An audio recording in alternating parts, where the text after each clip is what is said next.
Senhor, minhas irmãs. O nosso Deus é Deus de cura. O capítulo 15 vai dizer exatamente isso.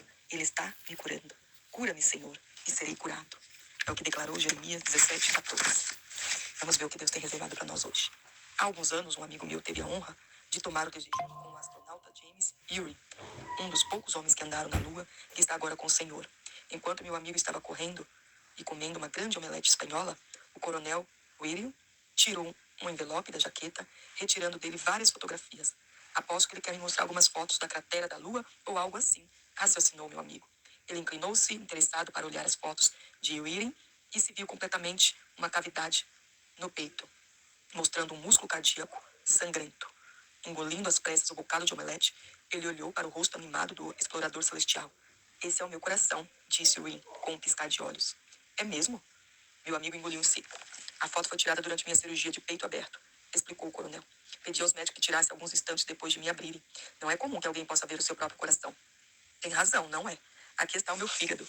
Puxa, e aqui o intestino grosso. É mesmo? Eles continuaram comendo e meu amigo ficou imaginando se poderia vir a pensar em frases como abrir meu coração para você ou mostrar-lhe minhas entranhas, do mesmo modo dali por diante. A cirurgia a céu aberto, embora comum nesses dias, continua sendo considerada como medicina radical. Nenhum médico compassivo deseja recomendar a abertura do peito de alguém. Se a pessoa tem alguma artéria entupida no coração, a maior parte dos cardiologistas irá considerar primeiro outros meios menos drásticos de aliviar o perigo e a dor. Regime, medicamentos, exercício, angioplastia, etc. A cirurgia de peito aberto é o último recurso, mas funciona. Em análise final, é Deus quem conhece todos os nossos males, sejam do corpo ou da alma. É Ele e Ele tem uma cura para cada um. Como grande médico, Ele sabe tudo que é necessário sobre cardiologia, fisiologia e psicologia. Ele nos criou, nos conhece e pode curar-nos. Jeremias disse tudo quando orou: cura-me, Senhor, e serei curado. Salva-me e serei salvo, porque Tu és o meu louvor. Fico comovido com a confiança do profeta.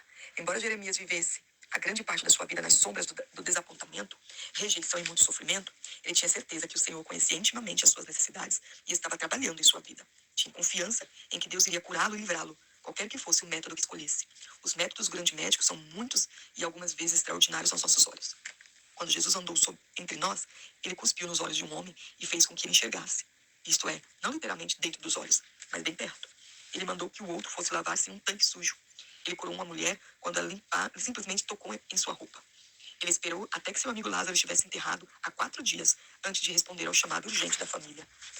A maleta de médico do senhor está cheia de opções, e uma dessas opções é a cirurgia. Ele sabe quando deve usar um escalpelo, sabe quando a cirurgia é o único método de cura, sabe quando uma cirurgia simples resolverá o caso e quando deve cortar profundamente. Você se lembra do primeiro paciente dele? Adão era um homem sadio, mas tinha uma dor profunda na alma chamada solidão. Era um sofrimento tão grande que nenhuma terapia alternativa poderia resolver. Ele teve então de submeter-se à faca de Deus. Então o Senhor Deus fez cair pesado sono sobre o homem, e este adormeceu. Tomou uma das suas costelas e fechou o lugar com carne. E a costela que o Senhor Deus tomara ao homem, transformou-a em uma mulher e lhe a trouxe.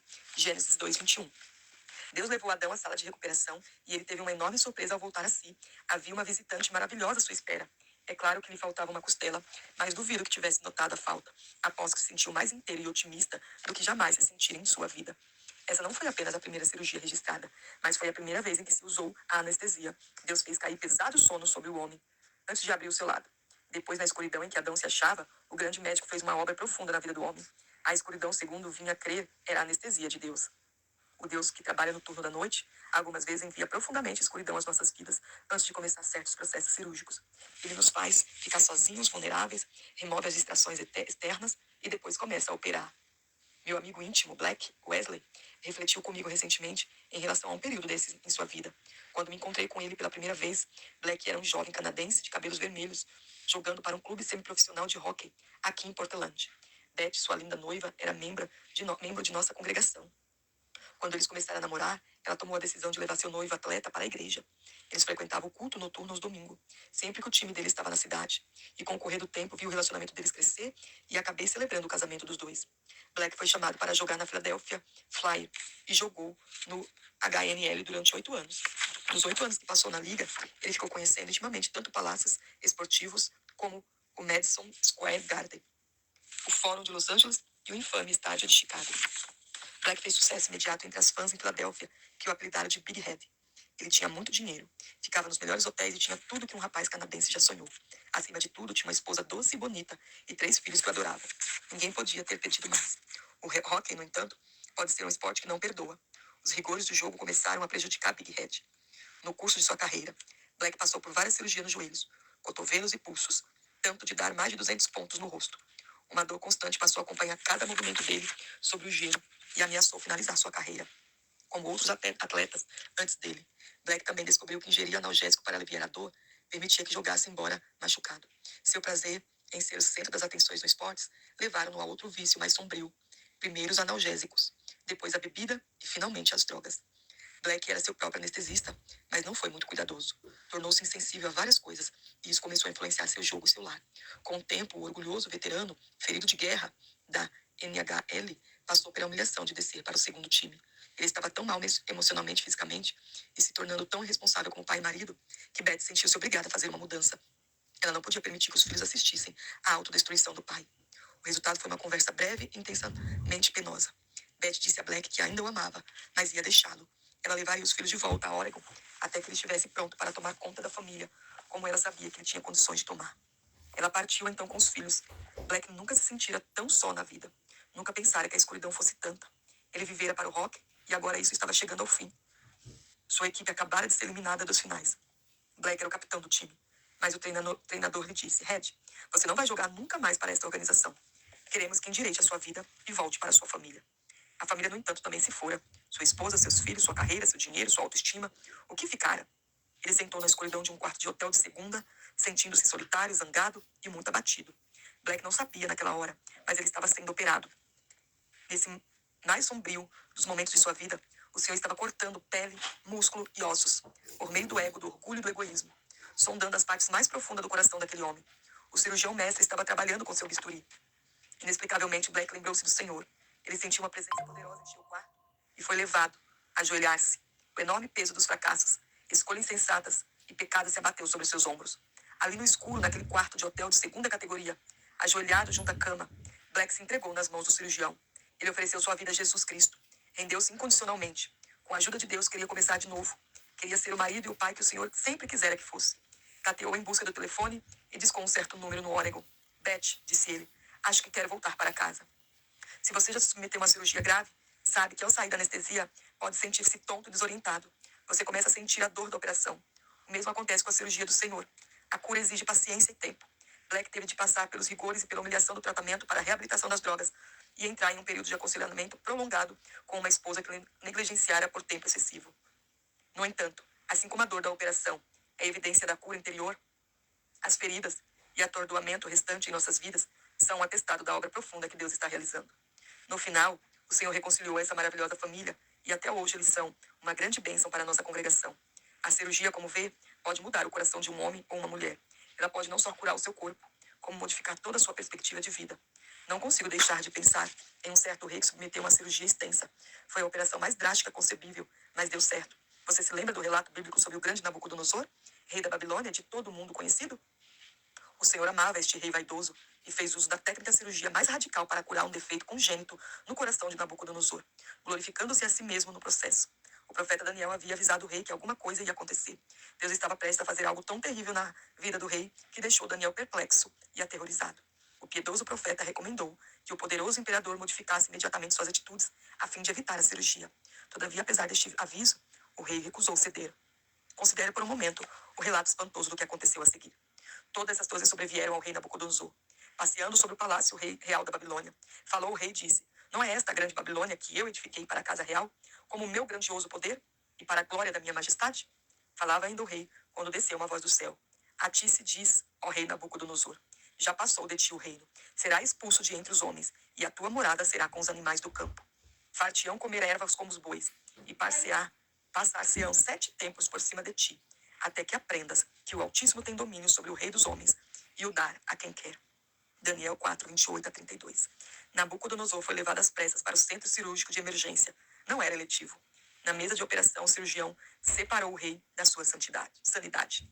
Durante 7 anos, ele vagueou pelos campos da Babilônia em profunda escuridão mental. Começou a semelhar-se a um animal selvagem. As unhas da mão e dos pés se tornaram como garras, e pastava nos campos como um boi. Durante 7 anos, através da longa noite de insanidade de Nabucodonosor, Deus estava realizando uma obra profunda em seu coração. Depois de completar a cirurgia, o cirurgião fechou o tubo de anestesia e o rei voltou a si. Mas no fim daqueles dias, eu, Nabucodonosor, levantei os olhos ao céu, tornou-me a vir o entendimento e eu bendisse o Altíssimo. O louvei e glorifiquei ao que vive para sempre, cujo domínio é sempre eterno e cujo reino é de geração em geração. Todos os moradores da terra são por ele reputados em nada, e segundo a sua vontade, ele opera com o exército dos céus e os moradores da terra. Não há quem lhe possa deter a mão, nem lhe dizer: que fazes? Daniel 4, 34 e 35. A sanidade foi restituída a Nabucodonosor, mas agora ele passou a ver o que não enxergava antes. Ele agora compreendeu e reconheceu o que se recusara a reconhecer toda a sua vida. Deus é verdadeiro rei. Deus é o verdadeiro soberano. Ele faz o que quer fazer e todos são insignificantes e fracos diante dele. Por que Nabucodonosor ficou insano durante 7 anos? Porque a sua cura exigiu todo esse tempo. O rei respondeu à cirurgia divina e foi curado, assim como Black Wesley respondeu e encontrou a cura. A doença e as dificuldades são então sempre um castigo divino para nos fazer mudar? Claro que não. A doença e as tribulações sempre estarão presentes neste mundo decaído, como o Senhor nos disse que aconteceria. Mas a maneira como reagimos a esses eventos negativos, não importa como entrem em nossa vida, irá nos levar ao resultado final. Devemos dobrar os joelhos perante o Rei Jesus. Devemos submeter nossas vidas, sonhos, planos, esperanças, temores e ambições ao Deus Altíssimo, o Pai Celestial que tanto nos ama. Aquele que conhece o princípio e o fim. Sabe exatamente o que está fazendo em nossas vidas e devemos confiar nele sem reservas. Não importa o que aconteça. Será possível que nos períodos da escuridão aparente, Deus esteja desejando comunicar alguma coisa sobre a cura a você e a mim? Não estou dizendo que a anestesia de Deus irá deixar nossas vidas livres de sofrimento. Nem estou dizendo que jamais sentiremos a espada da palavra de Deus cortando o câncer espiritual no mais íntimo do nosso ser. O que estou dizendo é que nas horas mais sombrias, nas noites mais escuras, Deus pode estar nos preparando para receber exatamente aquilo que precisamos. A cirurgia divina pode não só salvar as nossas vidas, como também realizar uma obra extraordinária em nosso interior, que seria impossível efetuar de qualquer outro modo. Dizem que quando escolhemos um cirurgião, devemos escolher alguém positivo, otimista e que saiba que pode ajudar. Ele deve ter mãos firmes, olhos penetrantes e um profundo conhecimento do que vai fazer. Não deve receitar remédios paliativos, nem prescrever um curativo band-aid para uma artéria rompida. É apenas natural que sejamos ansiosos. É natural fazer perguntas ao cirurgião. Quanto tempo vai durar? Vou sentir dor? Será que vai dar certo? Vou viver? Esta é a hora adequada?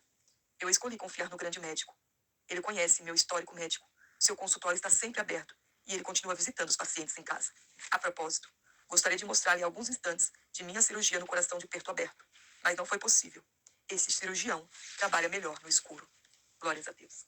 Fica tranquila. Deus está trabalhando em você. Ele está realizando a grande obra em você. E um dia, talvez, ele explique para você o porquê de todo o seu processo. Lá na frente você vai entender o porquê foi necessário você passar pelas mãos do grande cirurgião. Você vai entender que por causa disso, você se aproximou mais dele. E você está curado e completamente dependente e amigo dele. Que o Deus da cura visite hoje a tua casa e você seja contemplada com esse grande milagre da cura espiritual. Deus te abençoe e você tenha o resto de semana abençoado.